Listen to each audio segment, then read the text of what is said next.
अस्सलाम वालेकुम।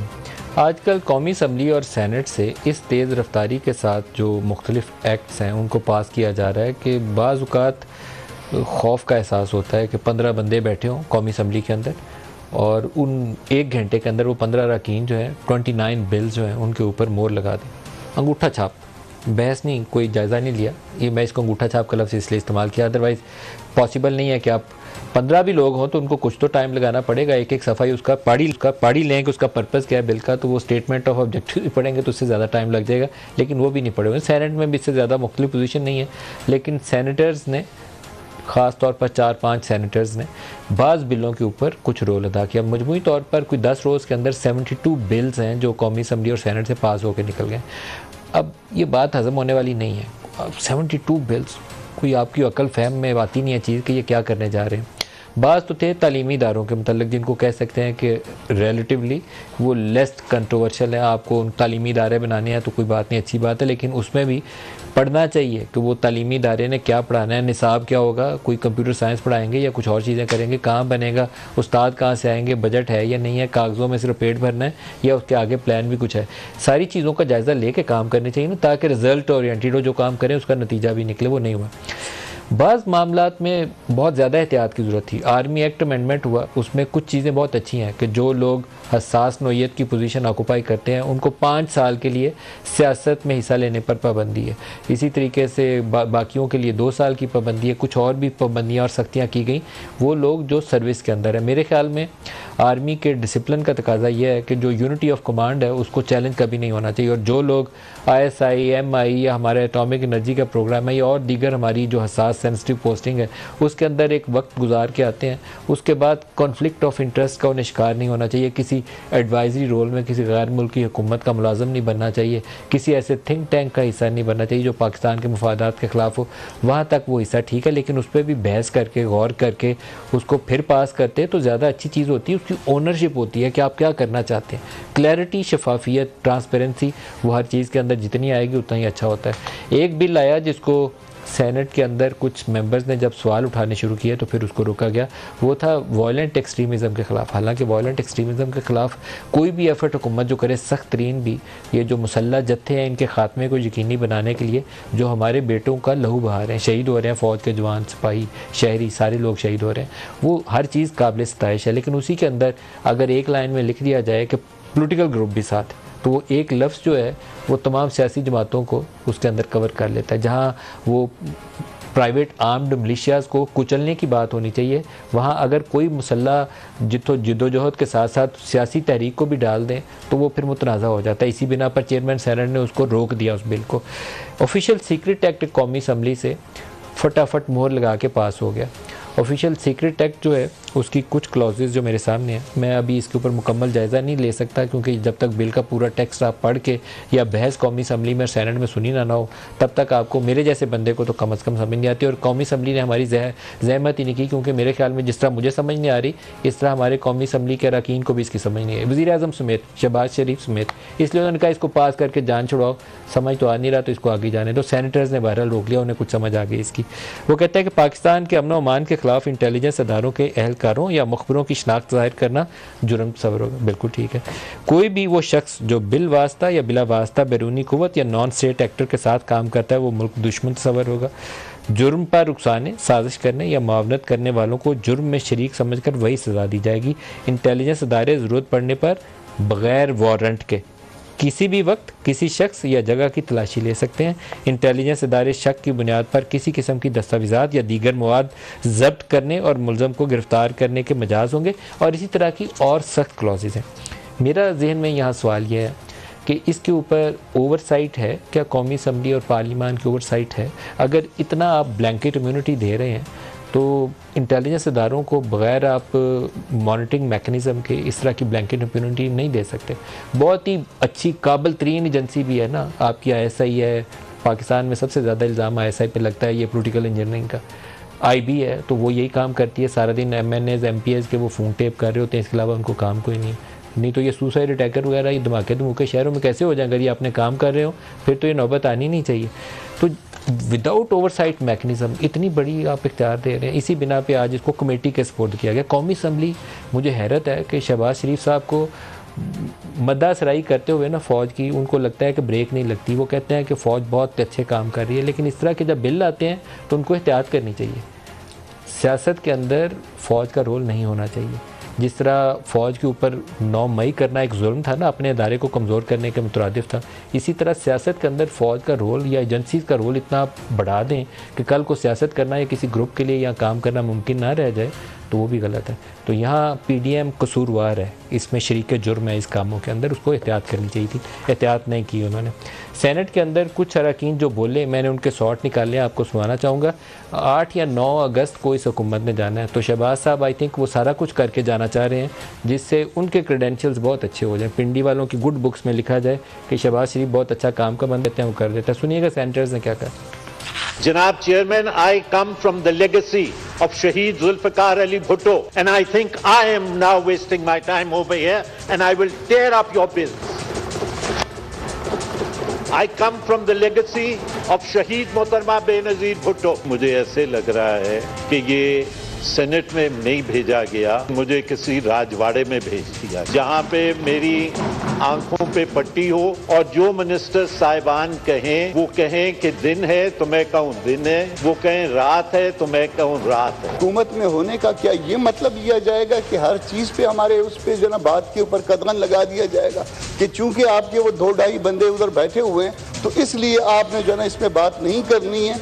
अगर ये पाबंदी है तो फिर हम हाउस से बाहर चले जाते हैं, वही रिप्रेजेंट करें और वही उसमें उसके बाद जो ना वो इस लेजिस्लेशन का जिम्मा लें। तो अगर इस तरह की कानून साजी करनी है तो सर फिर हम बाहर जाएंगे, बैठ के जो ना जो चंद हजरात बैठे हुए हैं वो कानून साजी करें। सेनेटर मुश्ताक और दीगर लोग भी चंद एक बोले हैं और उन्होंने अच्छा काम किया है। बाकी PTI के जितने सेनेटर्स हैं अंदर वो भी शरीक जुर्म कहना चाहिए उनको। जब आर्मी एक्ट पास हो रहा था तो उस वक्त उनकी तादाद हाउस के अंदर ज़्यादा थी, खामोशी इख्तियार करके हाउस के अंदर चुप करके बैठे रहे और उसको पास होने दिया। सवाल भी नहीं उठाया, बहस तो करो ज़ालिमो, हो सकता है बहुत ही अच्छी चीज़ हो, उसको गौर तो कर लो। अब उसको नोटिस वोटिस सर्व कर रहे हैं, ये हमें दिखाने के लिए दांत और हैं और अंदर काम करने वाले दांत इनके भी और हैं। एक वज़ीर-ए-आज़म का और शॉट है जो मुझे लगता है कि चोर दरवाजे से जो फ़रार का रास्ता ढूंढने की शहबाज शरीफ साहब कोशिश कर रहे हैं, उसकी मुझे मज़म्मत करनी है। और यार इलेक्शन में किसी भी ताख़ीरी हरबे के लिए वो आसिफ ज़रदारी शरीक जुर्म हो या वो शहबाज शरीफ शरीक जुर्म हो या कोई और शरीक जुर्म हो, उसको आप शाबाश नहीं दे सकते। अभी इसमें शहबाज शरीफ को मैं कहूँगा कि वो शरीक जुर्म है। शहबाज साहब कौम को धोखा दे रहे हैं क्योंकि पिछले 1 साल से PDM वालों ने हमारे इसी प्रोग्राम पे और इसी चैनल पे बैठ के और बाकियों पे भी इसी तरह कहा होगा। मैं अपने का इसलिए कहता हूँ कि मेरे प्रोग्रामों में बैठ के इनके मेंबर्स कहते रहे हैं कि 30 अप्रैल को सेंसस कंप्लीट होगा, इसलिए पंजाब और KP में अभी बाई इलेक्शन नहीं होने चाहिए या सूबाई असम्बलियों के इंतखाबात नहीं होने चाहिए। नया सेंसस आएगा और एक ही बार इंतखाबात होंगे। और अब हमें बता रहे हैं कि वो नया सेंसस जो है वो CCI में जाएगा, वो अप्रूव करेगा, फिर हल्का बंदियाँ होंगी। तो 4 माह तो आगे गए, इसका मतलब है कि मार्च 2024 से पहले इलेक्शन नहीं हो सकते। तो ये चीज़ ऐसी है कि बहुत ख़तरनाक है और शहबाज साहब उसका हिस्सा है, ये उससे भी ज़्यादा अफसोसनाक है। जो मेरे साथ आज मेहमान शख्सियात हैं, इस्लामाबाद में सेनेटर मौला बख्श चांडियो साहब हैं पाकिस्तान पीपल्स पार्टी से, जस्टिस शौकत अजीज़ सदीकी साहब हैं मारूफ माहिर कानून है, और डॉक्टर मुसद्दिक मलिक साहब हैं PMLN से वफाकी वज़ीर हैं। सबको खुश आमदीद कहता हूँ। जस्टिस शौकत साहब आपसे स्टार्ट करना चाहूँगा। पहले तो ये बिलों के मामले के ऊपर रोशनी डालिए। एजेंसियों का सियासत में किरदार नहीं होना चाहिए, लेकिन ये जो बिल है ख़ुद PDM ने पास किए हैं जिसकी हुकूमत में पीपल्स पार्टी भी शामिल है और PMLN भी शामिल है। ये तो उनका बाकायदा किरदार बना रहे हैं, उनको ताकत इख्तियार वो दे रहे हैं जो सियासी मामलात के अंदर या एग्जेक्टिव की जो डोमेन है वहाँ तक उनको इख्तियार दे दिया। क्यों? नदीम मलिक साहब, सही बात है, मैं बड़ा अफसरदा हूँ और मेरे अफसोस या मेरे दुखी होने की बुनियादी वजह यह है कि पूरी कौम जिस वजह से आज ये सारी सिचुएशन को फेस कर रही है और मुल्क जिस नहज पे पहुंच गया है, वो किसी भी हसास अदारे से रिटायर्ड होने वाले अफसरान या मुलाजमीन की वजह से नहीं है। वो उनकी वजह से है जो दौरान मुलाजमत सियासत करते हैं, पार्टियां बनवाते हैं, बदलवाते हैं, कोई बिल कौमी असम्बली और सेनेट में पेश हो उसको कैरी करवाते हैं, किसको रोकना है, किसको किस तरह करना है। 1947 से लेकर आज 2023 तक वो जो दौरान मुलाजमत सियासत करते हैं उनके ख़िलाफ़ क्या हुआ?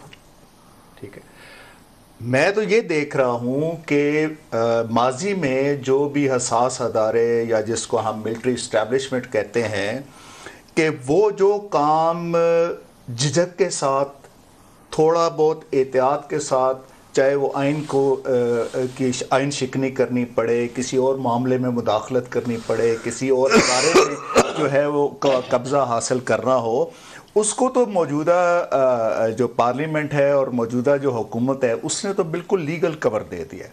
ना अब उनको मार्शल लॉ लगाने की ज़रूरत है और ना ही उनको अब आइन शिकने की ज़रूरत है। आपने उनके हाथ में जो है वो सब कुछ दे दिया है जो आइन की रूह के तहत उनके पास नहीं हो सकता। आपने वो बात की सर, ये जो फंडामेंटल राइट्स हमारा कॉन्स्टिट्यूशन प्रोटेक्ट करता है, ये जो बिल इन्होंने पास किए हैं फंडामेंटल राइट से मुतसादिम है। बिल्कुल मुतसादिम है। तो और ये बैठ के पीपल्स पार्टी वाले भी फंडामेंटल राइट्स की वायलेशन में हिस्सेदार बन गए और नून लीग वाले भी बन गए। इनको खौफ खुदा नहीं है कि उसी जमहूरियत के जो सारा दिन हमें सबक देते हैं उसके मुतसादिम कानून साजी। बात ये है कि किसी भी कोई भी बंदा जब उसका वो एक कोई ड्यूटी परफॉर्म कर रहा होता है और उसको जब ये एहसास होता है कि ये मैं एक गैर आइनी काम कर रहा हूँ, गैर कानूनी काम कर रहा हूँ, गैर अखलाकी काम कर रहा हूँ, अपने माजी के मौक़िफ़ के अगेंस्ट कर रहा हूँ, और अगर वो कर गुजरता है किसी भी दबाव की वजह से, किसी और लालच की वजह से, किसी और कशिश की वजह से अगर कर गुजरता है और बाद में वो भले अपनी सफाइयाँ देता फिरे, चाहे वो जनरल शाहिद अजीज़ हो, चाहे शहाबुल्लाह साहब हों, जो भी हों, बात तो ये है कि आप शरीक जुर्म हैं। शरीक जुर्म रहते हुए आप को माफ़ नहीं कर सकती ये कौम। तो अभी ये जो सारा मामला जो मैं तो सही बात है मेरे लिए बड़ा ही ये सबसे बड़ी जिम्मेदारी तो शहबाज शरीफ के ऊपर आयद होती है। देखें, शहबाज शरीफ साहब के बारे में तो कम अज़ कम मुझे तो कोई शक व शुबा नहीं है कि वो तो अपना सिर्फ CV बेहतर कर रहे हैं कि कल मैं ही ऑप्शन रहूं, और वो ये जो इक़दामात कर रहे हैं I am more than certain कि वो इवन मियाँ नवाज शरीफ के अगेंस्ट कर रहे हैं। वो नहीं चाहते कि कल मियाँ नवाज शरीफ आकर यहाँ पर जो है वो क़यादत करे और प्राइम मिनिस्टर बने, क्योंकि मैं पिंडी वालों की या पारा वालों की गुड बुक्स में मुझे ही होना चाहिए। और नवाज शरीफ साहब के बारे में तो चूँकि ये अमूमी तौर पर एक तासुर पाया जाता है जी कि माजी में उनकी कभी भी किसी आर्मी चीफ के साथ नहीं बनी। आप क्या कर रहे हैं? शहबाज शरीफ अपने क्रेडेंशियल्स बेहतर कर रहे हैं। मौला बख्श चांडिया साहब, ये बात इन्होंने गलत नहीं की है, क्योंकि मेरा भी तासुर ये जो लेजिस्लेशन थी इसके बाद यही बना है। वैसे तो वो तारीफ़ें रोज़ कर ही रहे होते हैं साथ बैठ के, जो प्राइम मिनिस्टर को बात चीज़ें नहीं भी कहनी चाहिए वो भी कह रहे होते हैं, तो लेकिन इन बिलों की शक्ल में तो उन्होंने फॉर्मलाइज कर रहे जा रहे हैं बहुत कुछ। नहीं, इसकी बात तो मैं भी इस बात को तो मैं भी मानता हूँ। आप भी मान रहे हैं? हाँ, ऐसा लगता है कि जैसे कुछ खैर खूबी का माहौल बनाना चाहते हैं अपने लिए। मुझे कबूल कर लें कल, बाकी ठीक है, जो मर्जी लिखवा लें। वो है भी ऐसे ही ठंडे ठंडे मिजाज के आदमी है। ठंडे मिजाज के तो लड़ाई वाले नहीं है सर, लड़ाई भी नहीं करनी चाहिए।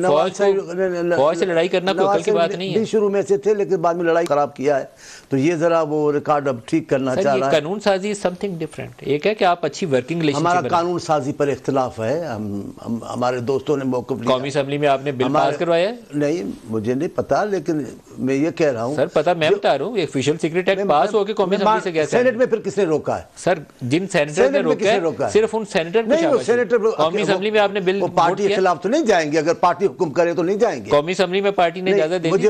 मुझे अभी इसका पता नहीं जो मैं वायलेंट एक्सट्रीमिज्म वाला बिल सेनेट में हमारी पार्टी के ही लोग हैं, जिसमें दूसरी जमायतें भी हैं, जमीयत इस्लाम के दोस्त हैं। 2-3 लोगों ने जिस पे इस पे आवाज उठाई है ना, सिर्फ उन लोगों को शाबाशी है। सेनेटर मुश्ताक बोले हैं, कामरान मुर्तज़ा बोले हैं, इरफान सिद्दीकी बोले हैं और ये रज़ा रबानी बोले हैं। आज तो 3-4 लोगों को शाबाशी दें, बाकी लोग चुप करके तो इसमें बहती गंगा में हाथ धोने की कोशिश कर रहे हैं। मैं आपसे इख्तिलाफ नहीं करता, अभी लड़ाई का माहौल नहीं है, आप इनको दें, लेकिन इनके पीछे हम सब खड़े हैं।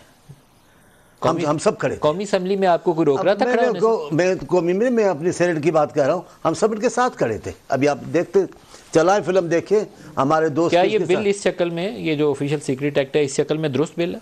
नहीं, हमने हिमायत नहीं की है। आपके ख्याल में, मतलब मुझे हाँ या ना में बताइए, ये सही बिल है? नहीं, अभी ये दुरुस्त फिलहाल नहीं है, इसीलिए इन्होंने कमेटी को हवाले किया है। कौमी असेंबली वालों को नजर नहीं आया सर? अब कौमी असेंबली वाले वो जाने, मुझे अच्छा नहीं लगता मैं दूसरे इदारे पे बात करूं, लेकिन एक बात तय है, हम चेयरमैन सेनेट के सामने जो हमारी सबकी बातें हुई, हमने यही कहा है और इसीलिए उन्होंने कमेटी को भेजा है।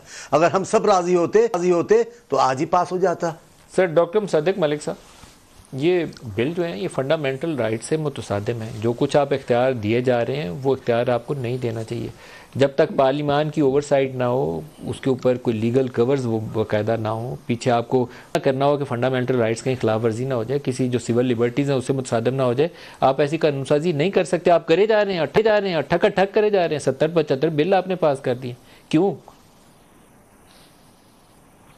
जी मेरा ख्याल है कि बाज़ मरतबा जब हुकूमत ख़त्म होने में वक्त थोड़ा हो जाए और आप देख रहे हों कि आपने बहुत से काम करने हैं जो रह गए हैं, मसलन हमारे यहाँ भी वजारत में आजकल रात को बाज़ मरतबा 1-1, 2-2 बज जाते हैं, क्योंकि बहुत सी चीज़ें कोशिश किया हो जाएं, कुछ रह गई हैं, दिन थोड़े रह गए हैं, तो कोशिश होती है कि वो काम हो जाए। मगर इसका मतलब ये नहीं है कि काम प्रोसीजर के ज़रिए ना हो। हम जिस तरह वजारत में काम करते हैं तो प्रोसीजर्स को फॉलो करते हैं, ज़्यादा काम दिन में करने की कोशिश करते हैं, रात गए तक काम करते हैं, मगर प्रोसीजर ऐसा नहीं करते। तो बिल्कुल इसी तरह जो सर ये ऑफिशियल सीक्रेट एक्ट जो कौमी असम्बली ने सेनेट भिजवाया है, आप इसके हक में हैं या मुखालिफ हैं? ज़ाती राय दे दी। जी मैंने नहीं पढ़ा, लेकिन जिस तरह आप अभी तस्करा कर रहे थे कि उसके अंदर सर आप सेनेट के मेंबर हैं, हकूक दिए जा रहे हैं कि जब मर्जी। जी मैं मेंबर हूं, लेकिन मैंने आपको जैसे बताया पिछले दिनों काम बहुत ज़्यादा बढ़ गया है तो मैं बहुत से सेशंस नहीं अटेंड कर सका।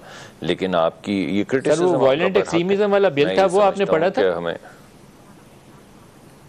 नहीं, मैं इनसे, क्योंकि हम रात को मैंने आपको बताया कि 12-1-2 बजे तक काम कर रहे होते हैं आजकल वजारत में, तो पिछले बहुत से सेशन सर वो मानने के बावजूद। लेकिन एक और सवाल भी पूछ लूँ, आर्मी एक्ट अमेंडमेंट बिल जो है वो सेनेट ने पास किया, वो आपने पढ़ा? जी मैंने आपको अभी भी बताया, अगर आप देख भी लेंगे अटेंडेंस, तो असल में तो ये मेरी कोताही, आज आप ये बात कर रहे हैं तो मुझे अपनी कोताही का एहसास हो रहा है कि मुझे वहाँ पर होना चाहिए था, और जैसे पहले तैयारी के साथ जाते थे बिल्कुल उसी तरह जाना चाहिए था। लेकिन ये पिछले जो काफ़ी दिनों से मैं वहाँ पर नहीं जा सका। मैंने उसकी वजह भी बताई, मगर वो वजह भी कुछ ऐसी अच्छी एक्सक्यूज़ नहीं है। दोनों रिस्पॉन्सिबिलिटीज़ मेरे ज़िम्मे हैं। जो वजारत की ज़िम्मेदारी है वो भी निभानी है और जो सेनेट की है वो भी निभानी है। तो मुझे लगता है कि लेकिन एक जमहूरी पार्टी के तौर पर जो वोट को इज्जत दो का नारा लगाती रही थी, आप लोगों के सामने जाएंगे तो कैसे जस्टिफाई करेंगे? जी मैं तो समझता हूँ कि दो चीज़ें बेइंतहा ज़रूरी हैं। एक तो कंटेंट है जिस पे आप गुफ्तगू फरमा रहे हैं कि फ़लाँ बिल में कुछ चीज़ें अच्छी हैं, कुछ चीज़ें बुरी हैं। मसलन आपने 1-2 चीज़ें कहीं कि अगर कोई हसास जगह पे है और वो इंटरफेयर कर रहा है तो चलें, एक अच्छी चीज़ है, इंटरफेरेंस को ख़त्म करने की कोशिश की जा रही है। मगर बहुत सी ऐसी चीज़ें हैं जो आपने आज उठाई हैं जिनको, जो मेरे ख़्याल में जिन पे गौर होना चाहिए। तो एक तो प्रोसीजरल चीज़ है कि बिल में तो कुछ भी लिखा हो, अगर प्राइवेट मेंबर बिल है या कोई और बिल है और बिल ले होता है तो उसको जाना चाहिए कमेटी में, बिलखसूस अगर उसके अंदर सेंसिटिव चीज़ें हों, और उस पर भरपूर डिबेट होनी चाहिए। और मुल्की मुफाद को सामने रखते हुए, इंसानी हकूक़ को सामने रखते हुए, अपने आइन को सामने रखते हुए, उस डिबेट के बाद उसका फ़ाइनल मुसव्वदा जो है वो असम्बली में या सेनेट में आना चाहिए। तो वो प्रोसीजरल चीज़ है।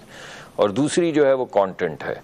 वो कंटेंट के ऊपर मेरा तबसरा करना ज़रा मुश्किल इस वजह से पड़ रहा है कि मैंने पढ़े नहीं है, जो मेरी कोताही है। जैसा कि आपने पहले भी 2-3 मरतबा मुझसे पूछा, मुझे ज़रूर वहाँ पे होना चाहिए था, पढ़ना चाहिए था। और जो चीज़ जिन चीज़ों से एक ब्रेक ले लें, जैसे वापसी पे एक वो दूसरा इशू है, वो भी इक्वली इंपॉर्टेंट है कि सेंसस की बुनियाद के ऊपर इंतखाबात की ताख़ीर। मैं ब्रेक ले लूँ, ब्रेक से वापसी पे उस पर भी बात करते हैं। हमारे साथ रहिए। प्रोग्राम में दोबारा खुश आमदीद कहते हैं। सेंसस की बुनियाद के ऊपर क्या इंतखाबात में ताख़ीर होनी चाहिए? डॉक्टर मुसद्दिक मलिक साहब, आप ही से शुरू कर लेता हूँ। वज़ीर आज़म ने यह बयान एक इंतहाई मेरे तो ख्याल में नामुनासिब वक्त पे दिया है, जिससे लगता यह है कि आप लोग फ़रार के रास्ते तलाश कर रहे हैं। जब आपकी 8 रोज़ के बाद हुकूमत ख़त्म हो रही है और 90 रोज़ के अंदर अंदर इंतखाबात या 60 रोज़ के अंदर इंतखाबात होने चाहिए, आप सेंसस और हल्का बंदियों का तज़किरा कर रहे हैं जिसके लिए 4 माह चाहिए। देखें, ये वज़ीर आज़म का सिर्फ बयान नहीं है। मुख्तलिफ़ सियासी जमातें जो हैं मुसलसल टेलीविज़न पे आ रही हैं। कोई कहता है मैं शहर नहीं मानता, कोई कहता है मैं इस नंबर से कम 2 या 3 करोड़ नंबर से कम नहीं मानता, कोई कहता है कि मैं तरीक़ाकार को नहीं मानता। तो बहुत सी कंट्रोवर्सीज़ आ रही हैं। उसकी वजह यह है कि अभी तक जमातों में कोई कंसेंसस नहीं हो सका, सूबों में कोई कंसेंसस नहीं हो सका, और वाहिद फोरम जिसके ऊपर ये कंसेंसस किया जा सकता है वो CCI है।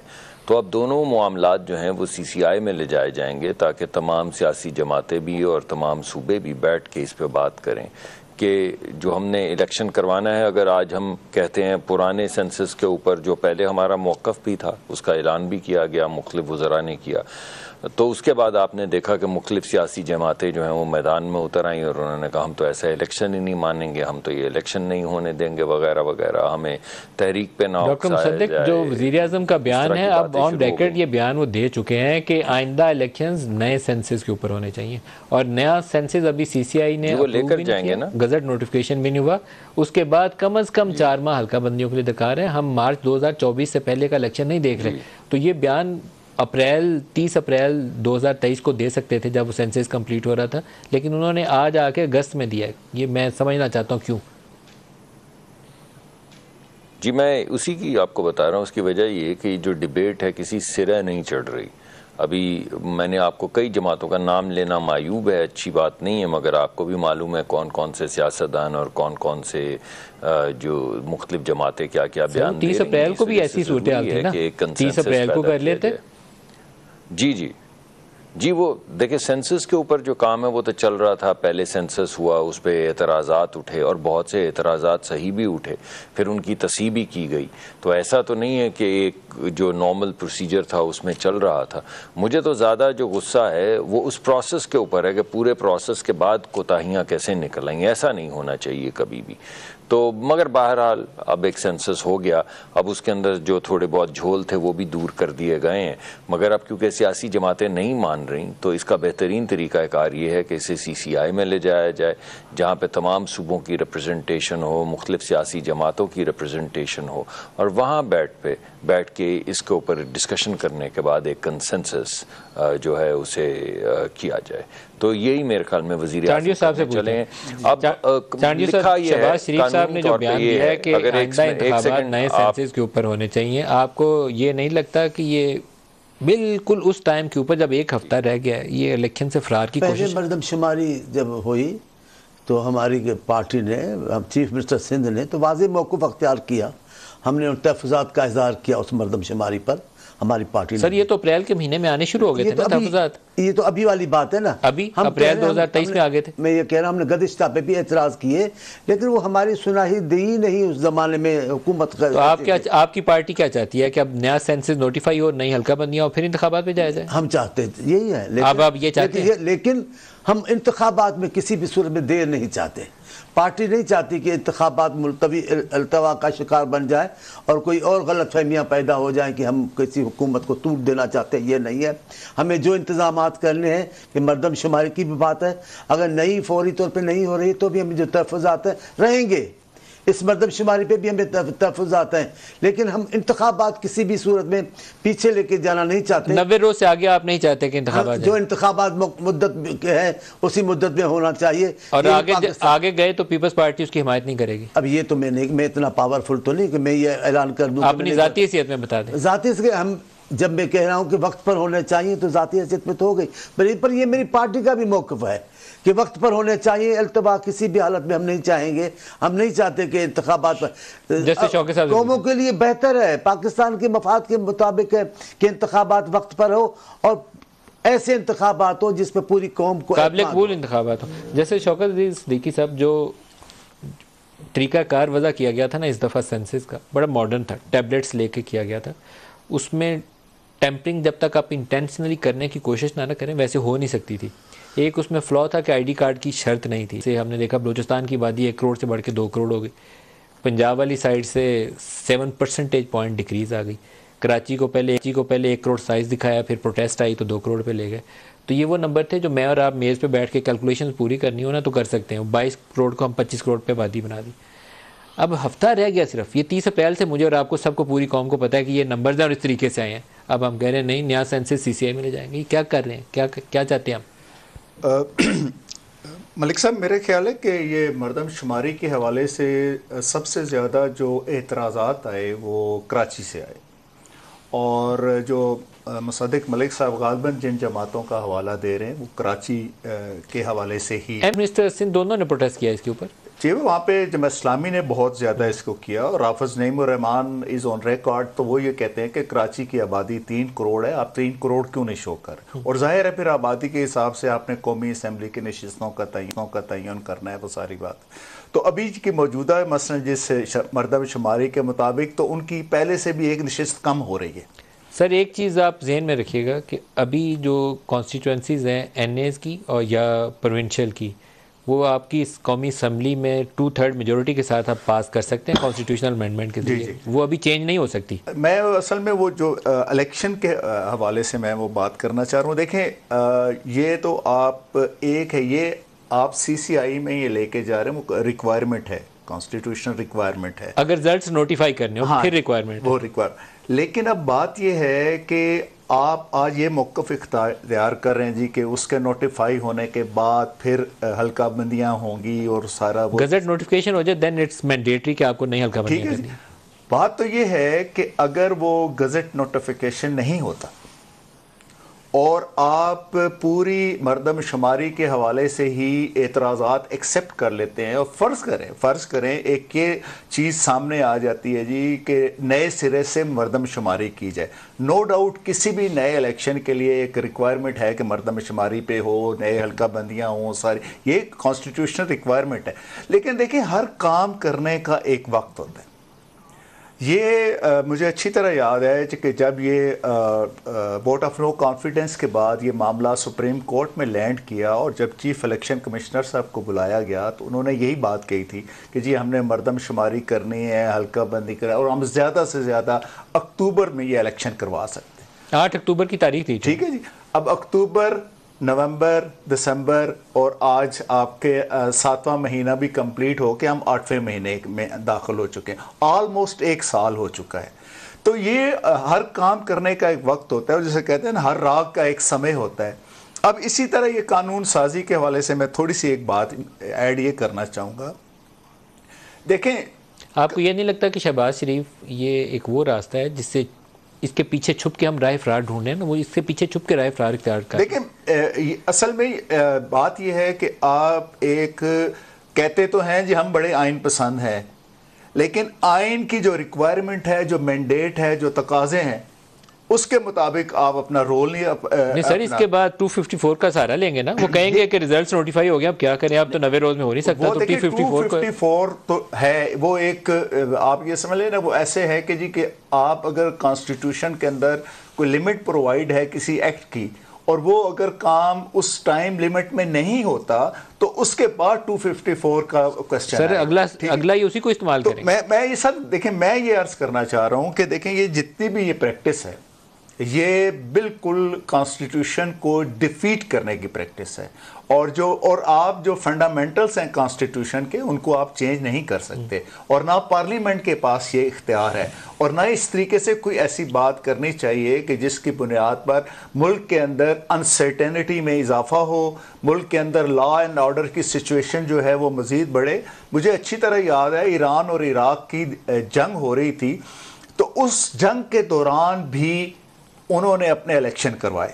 अभी हमारे सामने की बात है, ये फरवरी में बहुत शदीद किस्म का ज़लज़ला आया तुर्किया में और वो उन्होंने उसके बावजूद अपने इलेक्शन कराए और वो अब एक फारग हो के अपने पूरी तसल्ली के साथ अपना वो काम कर रहे हैं। कौम भी युक्सू है, आपने पूरी कौम को एक हैजानी कैफियत में डाला हुआ है। आज से 50 साल बाद अमेरिका के प्रेसिडेंट का जो इलेक्शन होना है ना 50 साल बाद, मैं अभी आपको उसकी डेट बता सकता हूँ। और यहाँ हमें ये नहीं पता चल रहा कि असेंबली जो है अगर खुद मुद्दत पूरी करती है और 60 दिन के अंदर इलेक्शन होंगे या मुद्दत नहीं पूरी करती पहले डिसॉल्व कर देते हैं तो फिर कौन सी तारीख। तुर्की में अर्दवान की 0.5% पॉइंट का फर्क था तो वो रीरन होना था तो वो रीरन पे गए हैं। अगर पाकिस्तान होता तो वो हमने 0.5% को 2% ऐड करके तो 42% से अर्दवान को ऐसे ही जिता देना था। हम उसमें ज्यादा एफिशिएंट हैं, उसमें अर्दवान को तो दोबारा इलेक्शन लड़ना पड़ा, हमने वैसे पूरे कर देने थे। तो ये सर डॉक्टर मुसद्दिक साहब, ये ये मेरे ख्याल में आप लोग जो जमहूरियत के नारे लगाते हैं उनको इन चीज़ों के ऊपर कुछ संजीदगी का मुजाहरा करना चाहिए, ओनरशिप लेनी चाहिए। ये तरीकाकार, ये रास्ता दुरुस्त नहीं है जिससे इंतखाबात ताख़ीर का शिकार हो। जी मुझे कह रहे हैं, सॉरी मुझे पता नहीं चला, मुझसे कहा आपने? सर जी सर, आप ही से सवाल था। जी आप बिल्कुल सही कह रहे हैं जी, मुझे मिनिस्ट्री का काम कर रहे हैं। नहीं, इस वक्त तो मैं प्रोग्राम में हूँ जी, आपके सामने हाजिर हूँ। इधर कनेक्शन जो है बहुत अच्छा नहीं आ रहा, लेकिन क्योंकि हमारे मुल्क में रिवायत है शक करने की हर एक की नीयत पे भी और हर एक की बात पे भी, तो आपने भी अपना हक अदा किया। लाइटर नोट जी, आप ना सीरियस हो, जिन मामलात में सीरियस होना है उनमें हो। अच्छा, नहीं मेरे सामने वो स्क्रीन नहीं है ना, नहीं स्क्रीन नहीं है ना जी, तो मुझे पता नहीं चलता। वो आप जब कहते हैं तो मुझे पता चलता है, क्योंकि मेरे पास तो सिर्फ कैमरा है, मैं देख नहीं सक रहा कि बात कैसे हो रही।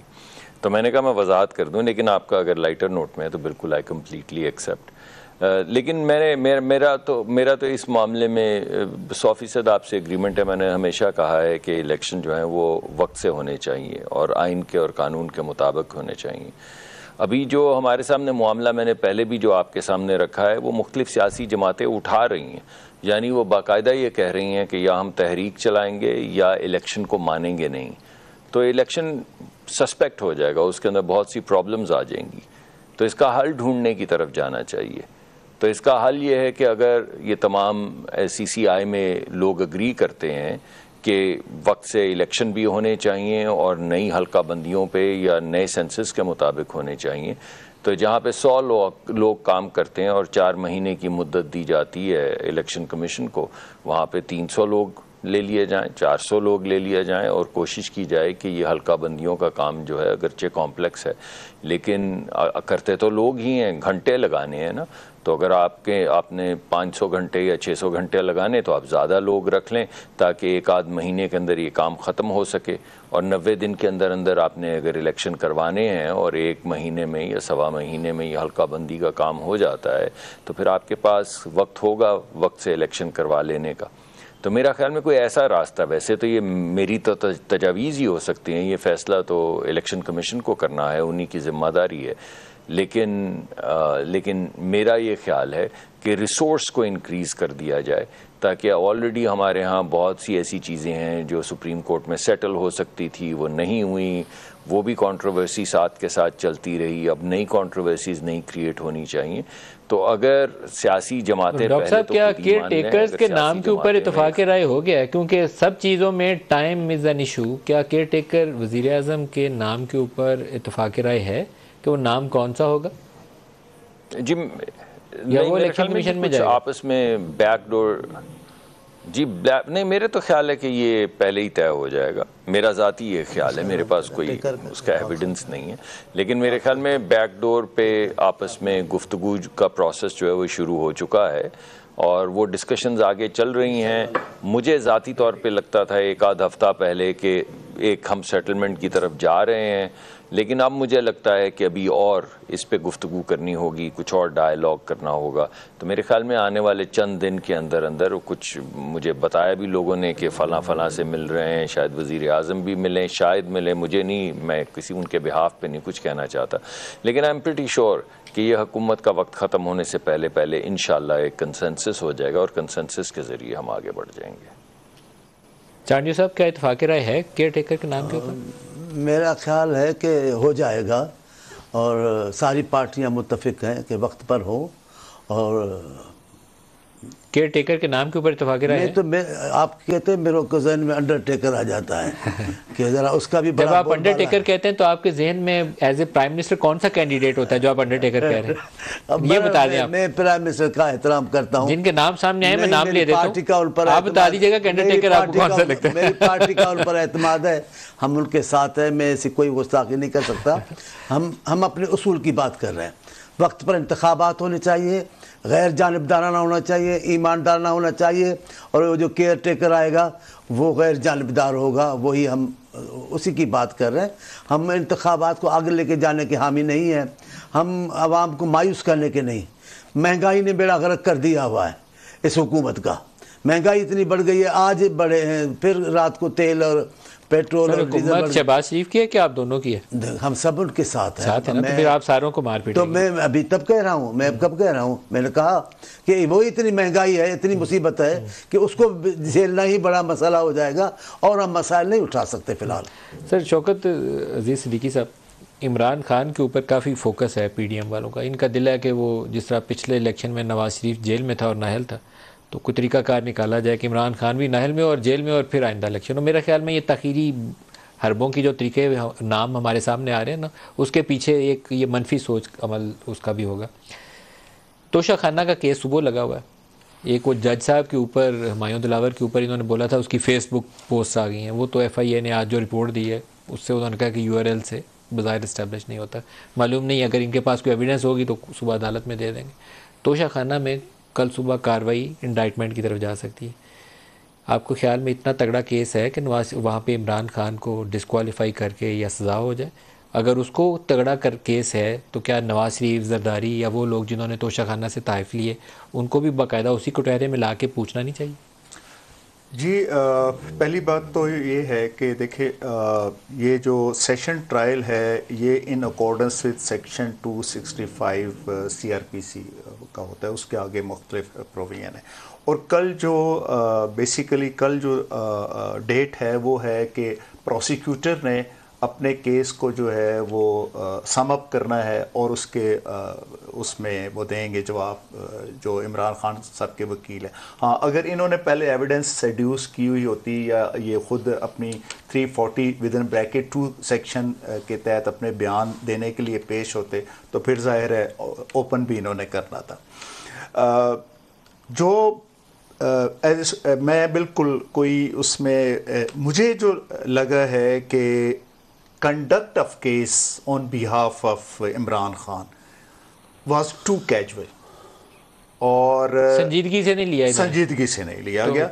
इसलिए मैं ये समझता हूँ कि देखें, बादियों नज़र में आपका तासुर यह है कि इनको मुश्किल होगी, सुबह मुश्किल होगी इनको। और सेकंड जो दूसरा आपके सवाल का हिस्सा है कि तोशा खाना के हवाले से, वो देखिए अब इसमें दो क्वेश्चन है। एक तो ये है कि तोशा खाना से आपने एक चीज़ ली, उसको मतलब पेमेंट करने से पहले ली, उसको मार्केट में फ़रोख्त किया, फ़रोख्त करने के बाद आपने उसकी जो भी 20% थी, 50% थी, वो अदायगी कर दी।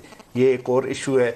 एक ये है कि आपने पहले रूल्स के मुताबिक पहले पैसे जमा कराए, उसके बाद वो चीज़ ले ली और उसके बाद आपने उसको डिस्पोज ऑफ कर दी। ये इन दोनों, क्योंकि क्रिमिनल केसेस के बारे में ये बात एक बेसिक है कि every case has its own facts and circumstances, इसलिए अब यूनिवर्सल एप्लीकेशन किसी भी उस चीज़ के ऊपर नहीं हो सकती। एक चीज़ नवाज शरीफ के केस में पनामा का केस आया था, फिर वो उन्होंने अकामा ढूंढ लिया तो अकामे में उन्होंने कहा कि चलो बंदा निकालो, ये सादे कमीन नहीं रह गया। इमरान खान के मामले में भी मुझे लगता है मामला कुछ ऐसा ही होने जा रहा है। करप्शन पता नहीं कब इस्टेब्लिश होगी या नहीं होगी, लेकिन वो ड्यू डेट किया था कि नहीं, पैसे पहले लिए थे या बाद में दिए थे, उसके ऊपर सज़ा मिल जाएगी। जी सर, देखें बात यह है कि जिस तरह जुल्फ़िकार अली भुट्टो साहब का केस है, जिस तरह पनामा का केस है, और अगर उसी तरह का ये भी कोई जजमेंट आती है और उसी तरीके से एक चीज़ की जाती है without meeting the requirements of the procedural law as well as जो एक दूसरा स्टैट्यूटरी लॉ है, तो कल इस जजमेंट के ऊपर भी वो होगी। लेकिन अब फ़र्क ये है, फ़र्क बुनियादी जहन में ये रखिएगा कि अभी इस जो भी जजमेंट आएगी, एक्विटल की आती है या कन्विक्शन की आती है, इसे 2 स्टेजेस पे एटलीस्ट स्क्रूटनी इसकी होनी है। अब नवाज शरीफ साहब के मामले में तो अब अगर इन अकॉर्डेंस विद आप लॉ देखें तो डिस्क्वालिफिकेशन वाले डिसीजन के बाद तो आपके पास मुल्क की कोई अदालत नहीं है जिसके फिर आपने मॉनिटरिंग जज बिठाया कि बाकी काम करके बताओ। सर आप बताइए, तोशा खाना में सुबह अगर इमरान को लेट से सजा होनी है या नहीं होनी है? वाला केस भी ऐसा ही था जो उसके लिए तो पूरी दुनिया ने कहा कि उससे जान नहीं छूटेगी इमरान खान साहब की। अब तोशा